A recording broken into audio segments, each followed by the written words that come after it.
What if the reason that you can let them go is in love? What if the real reason that you can let them go is attachment? Because real love brings peace, but attachment is intense, addictive, and urgent. But because the nervous system is terrified of losing what feels familiar. And today we're gonna break that down.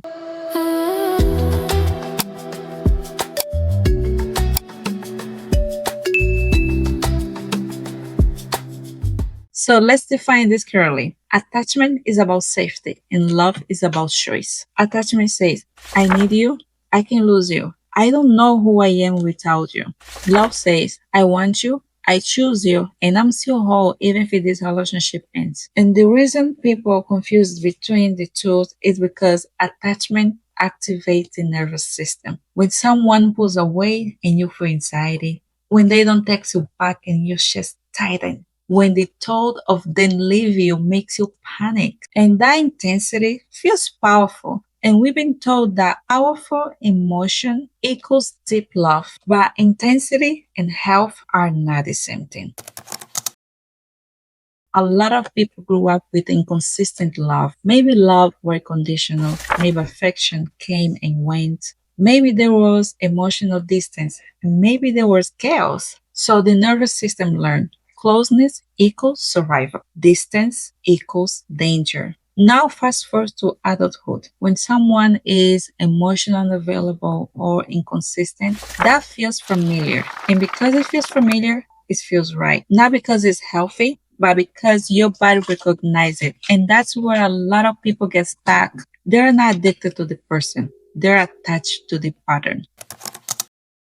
Let's make this practical. Imagine someone in a relationship that they were anxious all the time. They overthink everything. They are constantly earn reassurance and they ignore red flags because the good moment feels good. And when they think about leaving, they don't think that I deserve better. They think that what if I never find this connection again? What if I regret it? What if I'm alone? And that fear is in love. That fear means attachment insecurity. Now let's compare this to a healthy love. In a healthy love, you feel calm more than anxious. Disagreements don't feel like a threat to the relationship. You're not afraid to express your needs. And you don't feel like you always auditioned for the role of partner. Healthy love is steady, but attachment feels urgent.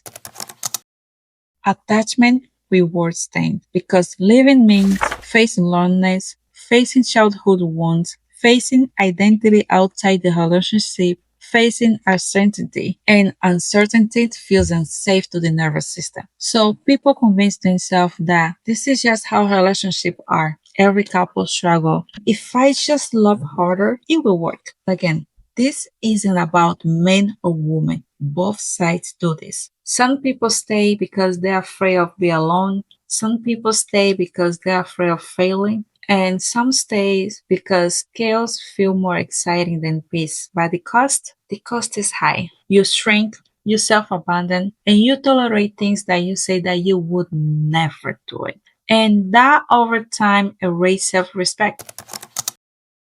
Real love doesn't trap you. It doesn't make you feel like you constantly about to lose it and doesn't make you beg for the bare minimum. Real love feels like safety without control, freedom without fear.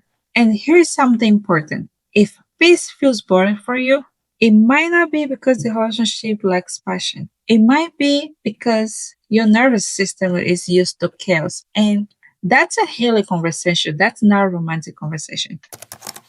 The shift happened when you ask to yourself, do I want them or am I afraid to lose them? Am I staying because I'm choosing this person or leaving this person feels unbearable? And those questions change everything because real love survives in space, but attachment panic in space. And if you can breathe in a relationship, that's information. That's not failure. It's not weakness. It's information. If this resonates with you, I want you to comment one of these words, attachment or choice. Which one have you experienced more in a relationship? If you're working on building a healthy love, not just an intense love, subscribe. That's what we're talking about here. Share this with someone who you think that intensity is equal compatibility. Choose growth, choose awareness, and most important, choose a relationship that chooses you back. I'll see you in the next one.